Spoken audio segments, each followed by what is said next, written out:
Hey guys, my name is Rick Eutsler here with AirgunWeb, where we tell you the facts, not fluff.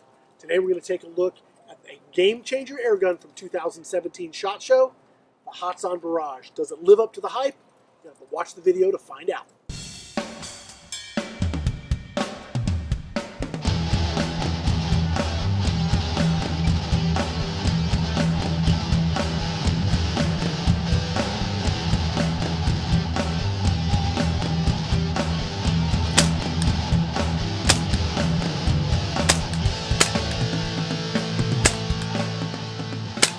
So guys, let's go ahead and start walking through all the features about this gun.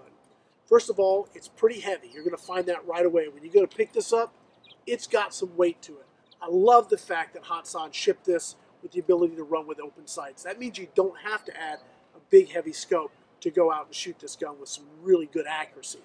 The stock is very neat too. It's fully adjustable. You got adjustable cheek piece, adjustable for pull, and adjustable butt position, so you can get just the right feel into your shoulder, which is very cool. This section right here gives you a nice sort of foregrip.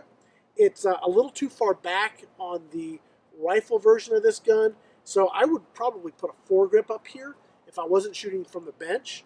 But if I am shooting from the bench, you just mount your bipod and you're good to go. The gauge for your pressure, so you know how much air you have, is tucked up under here.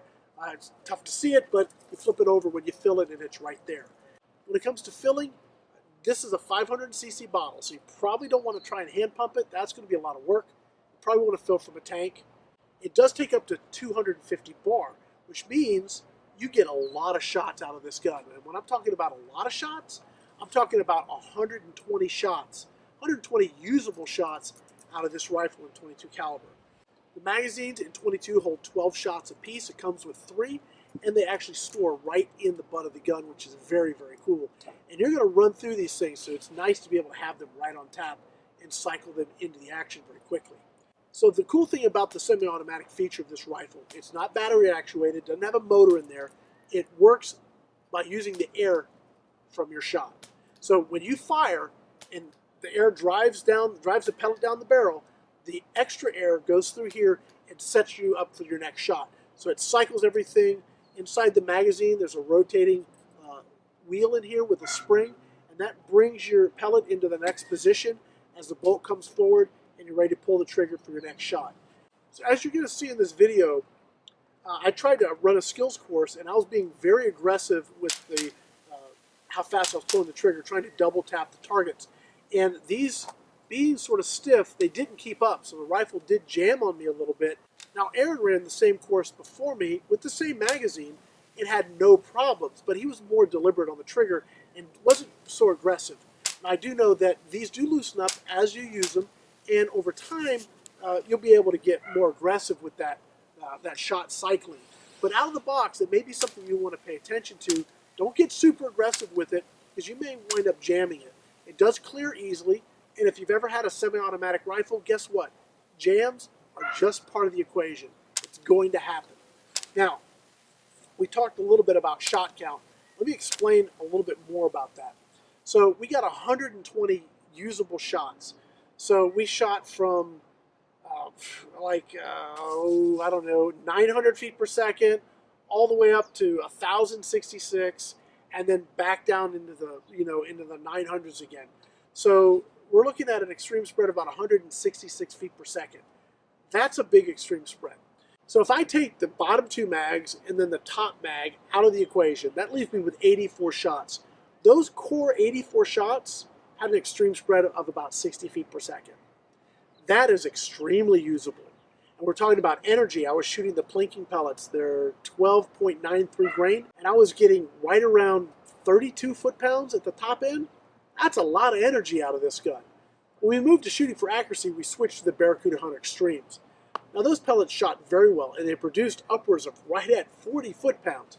And that is a lot of energy out of a semi-automatic gun with like 80 or 90 really good usable shots. Now if you want to stay right in the core of that sweet spot, don't fill it all the way to 250, and don't run it all the way down to 100. You're going to probably go to maybe 220, 225, and then run it down to maybe just under 150, and you'll stay right in that sweet spot, right in the core, and be at the flattest part of the curve. You'll get a lot of performance out of this gun. Now, when it came to the accuracy tests, I shot with open sights. I am going to do another video down the road with a scope. This could be a little bit later, but I really wanted to use this with the open sights because you can. There's not a lot of air guns, PCPs on the market these days that are coming out with open sights, so I wanted to really feature that. At 10 yards with the open sights off the bipod, just stacked him in. Was super pleased. I jumped right to 20 yards, and it opened up a little bit, but it opened up because I started to get, really aggressive on the shot cycle. If I had stayed more deliberate and consistent, my shots would have been tighter and more consistent. When it comes to the trigger, I found it very usable. It's not a match trigger, and it's not super, super light, but it is a two-stage trigger, and I didn't try and get in there and make any adjustment. I just used it because it actually cycled pretty well. I did find when I pulled it up and I take up the extra, it was right there there was no creep. The second stage was right there, and it would give me a good clean break, and I'd be able to shoot right on target.